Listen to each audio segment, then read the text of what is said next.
Hello, Memorial. Welcome to a very special edition of Tiger TV. I'm Donovan Torres. I'm Eric Flores. On today's show, we were discussing how the mind of an artist imagines and thoughts of gun control in our country.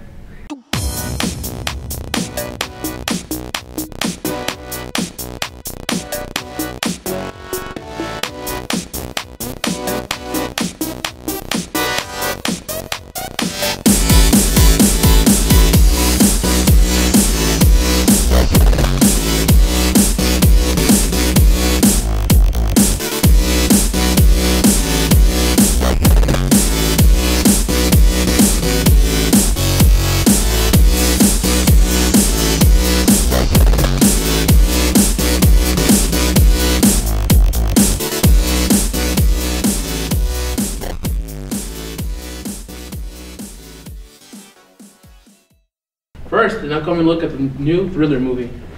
Do you ever wonder what's going on in the marching bands? Yeah, they're always performing at the halftime shows and getting the crowd moving. Let's see what it's all about.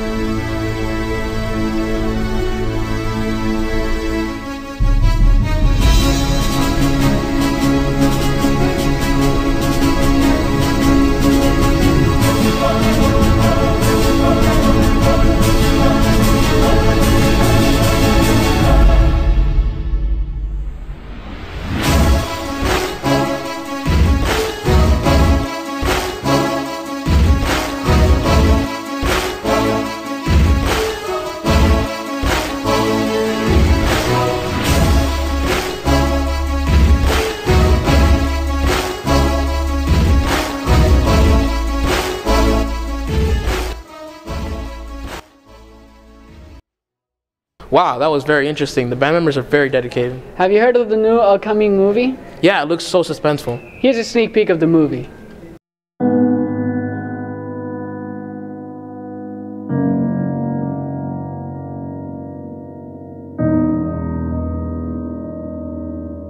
This summer, 2 men will cheat death. No! What? You almost stepped on that banana! Thanks, bro. You're welcome. This is Final Vision. Ryan, I can't take this anymore. Everybody keeps on dying. Don't you give up, Dom. We're the only ones left. Then why is this happening to us? We cheated death, and now death wants us dead. You can't control your own destiny. Well, I can.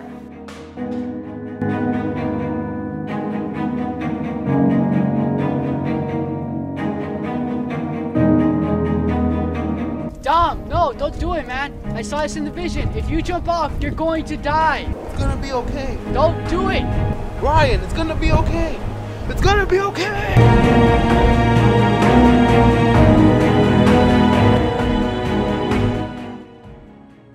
Wow, that Steve book looks so good. Yeah, that last scene looks so intense. I wonder how Memorial used to be back in the day. Well, next we have a video of how Memorial has changed from different generations. I attended Memorial High School, and the year I graduated was 1973. I had a great experience. I played 4 years of sports. I was on a football team, on a track team. Made county and state on a track team. My experience was great. I mean, all my classes were good, and I got a lot from Memorial High School. I attended McNair Academic High School, and I graduated in 2007. McNair Academic High School, for those who don't know, is in Jersey City, New Jersey, and it was a high school where the academic standards were rigorous. My school was good in a way that everybody wanted to learn. So when we would have discussions in almost any class, sometimes they would turn philosophical, sometimes they would turn mathematical. It was a great place to learn. It was a great place to test out your ideas. So the good parts were you definitely did get a great education, but the bad part were there was a lot of nights that you did not sleep, just competing with the other kids. My favorite thing about high school is that I get to go out for lunch and hang out with my friends for a period at least, and get a break from school, I guess, for even 40 minutes. So it's pretty cool. And my least favorite thing about high school, probably the homework, because I have to like go like get homework and then I'm busy like with work and like whatever other like activities I do outside of school, like skating or whatever. So One of the favorite things about high school is probably hanging out with all my friends, and the least favorite would be like the amount of people here, because when I'm crossing over to the annex, there's like too much and I just can't get to my class, and then I'll probably be late. So yeah. My favorite thing about high school is probably the teachers. Yeah, they're all really cool. And my least favorite thing is probably the amount of work we have to do, like the homework, because when I get home, I just want to like rest, but I have a lot of homework to do, the projects. What I expected from high school is like not much. Like I wouldn't have to do a lot of work, or probably like the people over here. Like I thought they would be like pretty cool, which some of them are, but like not all of them. I think right now high school is like pretty cool. Like I just see all my teachers, all my friends, they're like pretty nice to me, I guess. And the work they leave me is like a lot, but like it's high school, I guess. my high school experience, it wasn't I guess at first wasn't that bad. I thought it was gonna be like more pressure on me, but it was pretty easy and yeah, it wasn't that bad. And I didn't really have that many different expectations. Like when I got here, I knew it was gonna be different than middle school, but like, I don't know, nothing really big. It's mainly what I thought it would be. I'd say my peers, my friends, that was my favorite part of the school, and some of my teachers as well. I learned a lot from them, and especially from my track coach, which was Dr. Van Zatten at that time. I don't recall a least favorite in Memorial High School at all. How do you feel working in high school? I feel great. High school is definitely for me. I did grammar school last year and I hated it because those kids are learning, let's say, what a fraction is, and I need to be teaching solving systems of linear equations because that's where my heart is. I need to teach them how to go from step to step. The differences I see are that kids are not caring so much about their education anymore because they think that with a high school diploma they'll be fine. Now for those people who decide to drop out of high school, that's terrible. In my high school we obviously had no dropouts. The negative changes I see from now is that technology is making school a lot easier for you guys. I see that online you try to find answers. So for example, you have a worksheet. Instead of looking for the answers online for that exact same worksheet, you should look at the answers and read about it. You guys need to try, and I believe in you. I don't really think that high school changed a lot. I mean, Does that give you the feeling how Memorial used to be? You can say that again. Now we take you to the next video. So yesterday I passed by the art room and saw some really amazing drawings. Yeah, Memorial High School offers some of the most talented artists there is. Oh really? Definitely. Take a look at this short clip of one of the most talented artists Memorial has to offer.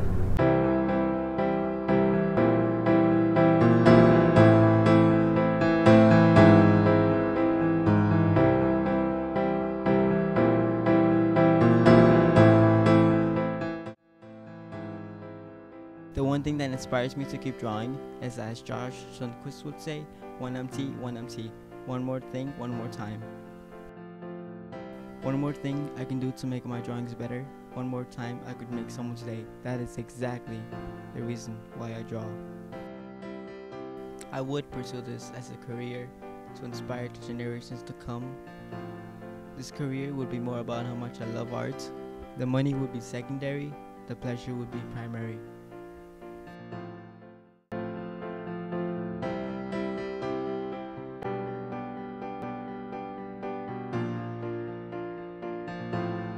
Wow, those are some beautiful drawings. They really were. The way he drew the girl's eyes and hair, it was truly magnificent. Coming up next, we have a documentary in dedication of those who served in World War I. Fallen heroes were honored with the construction of Memorial High School. In honor of our Western New York veterans, We present how Memorial came to be.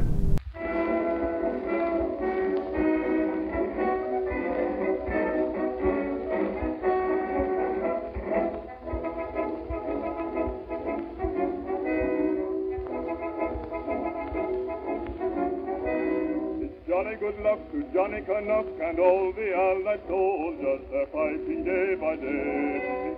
The first officially released picture record of our part in the World War compiled by military experts. Considering that these pictures were taken under fire with fatalities to cameramen, the results are remarkable.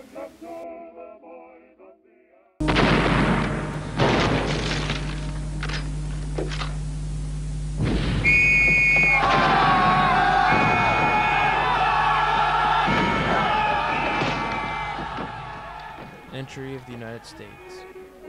At the outbreak of the war, the United States pursued a policy of non-intervention, avoiding conflict while trying to broker a peace.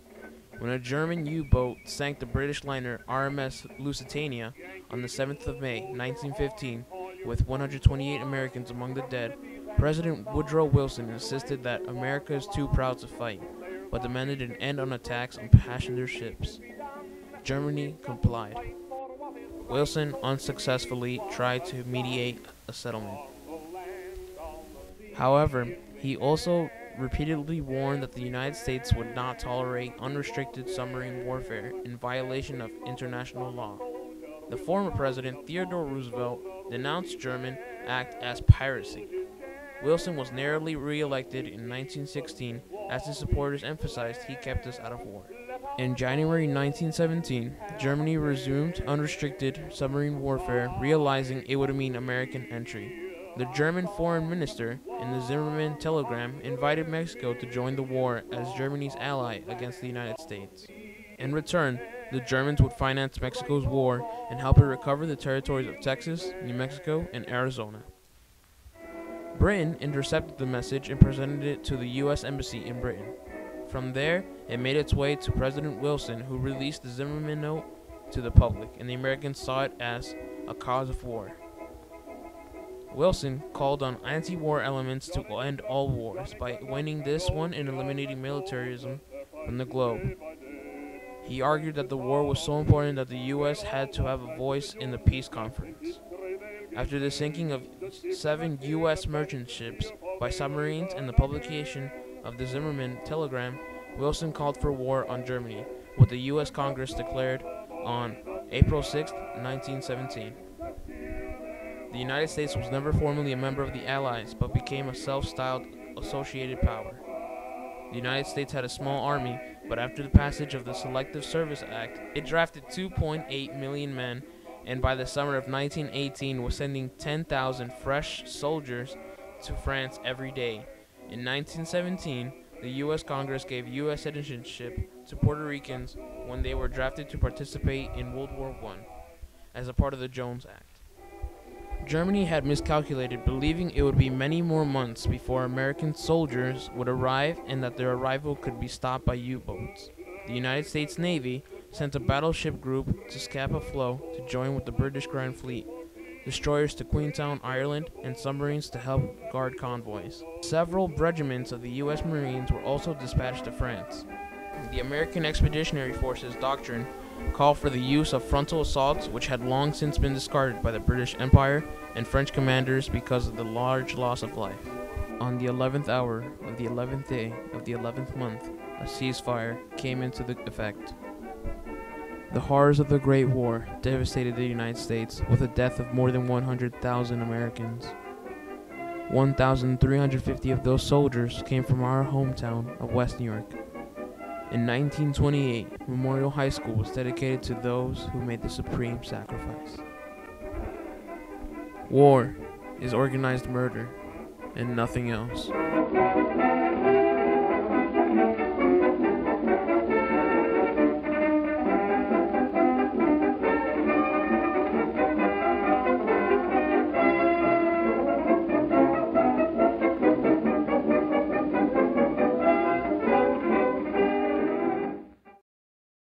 Wow, this video really made me appreciate those who made the ultimate sacrifices to preserve peace. I have to say, I feel very patriotic now. With all these murders because of gun, you might think it'd be most talked about. Yeah, I heard a kid brought a gun to school. That's just insane. But here we have a student tell us about teachers' opinions on violence and gun control in America. Violence orbits our lives wherever we go, and the subject to focus on in this video is mainly about guns. In America, there have been several incidents these past years involving the confliction of guns used by normal citizens. In this video, we'll take a look on teachers' opinions on guns and violence in America.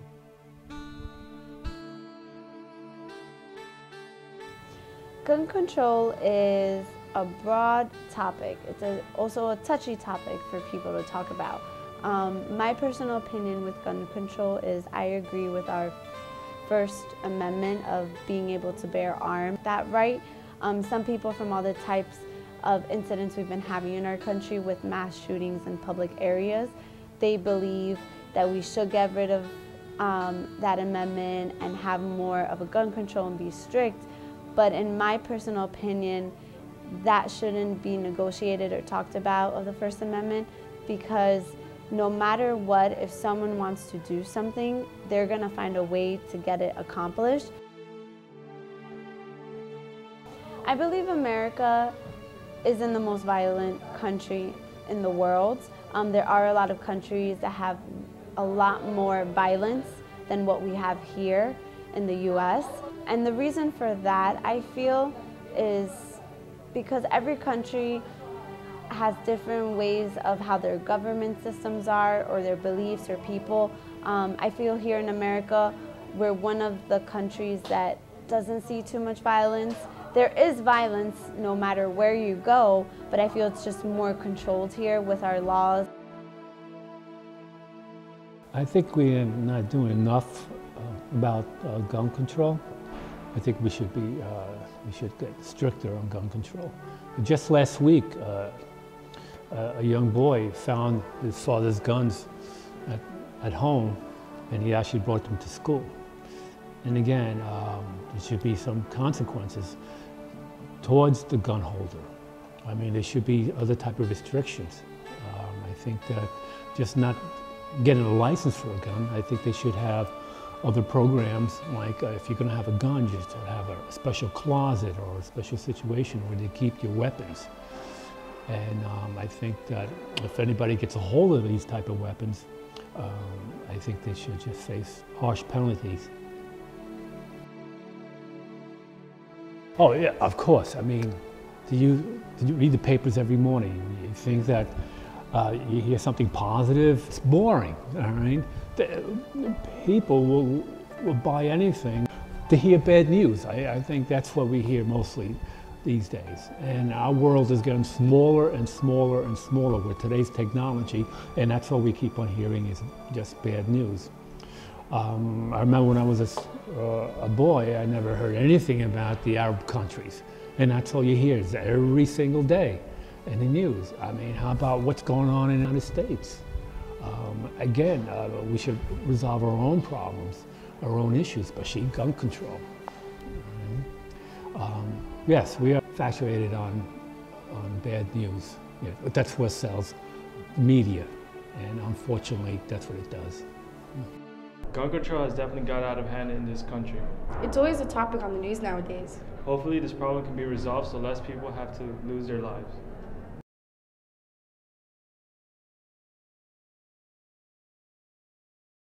There's many teens that consume drugs in order to escape their depression. As a matter of fact, I had a personal experience with one of my closest friends that cost her life. It all started in 3rd grade, when she was new to the school and had no friends. She seemed so quiet and shy. Ever since that day, we became closest friends, but she had a very deep secret. She lived in a house of abusing, unloving family that she would hide it from other people. It's all my fault because I told her to come with me to a party where she met the drugs. We walked in, that's when everything's all started. She kept trying and trying all types of drugs. She liked the rush and feeling because of everything she was going through at home. And then she started to think that her life was worthless and wanted to kill herself. And then I found out that she was doing drugs behind my back. After all that, she fell into depression, and which led her to suicide.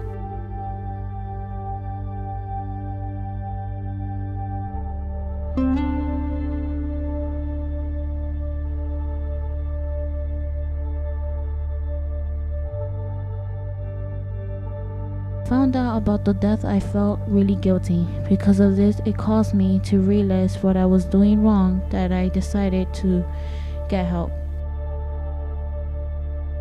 She will always be in my mind until death.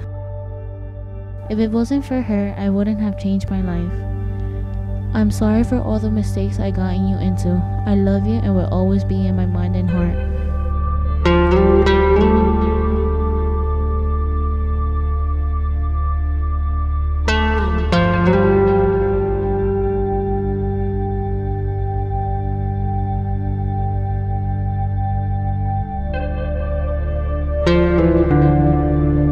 This has been another great edition of Tiger TV. I'm Christopher Santi. And I'm Brenda Romero. Make sure to tune in every Friday night at 9:30. And have a great night. Bye.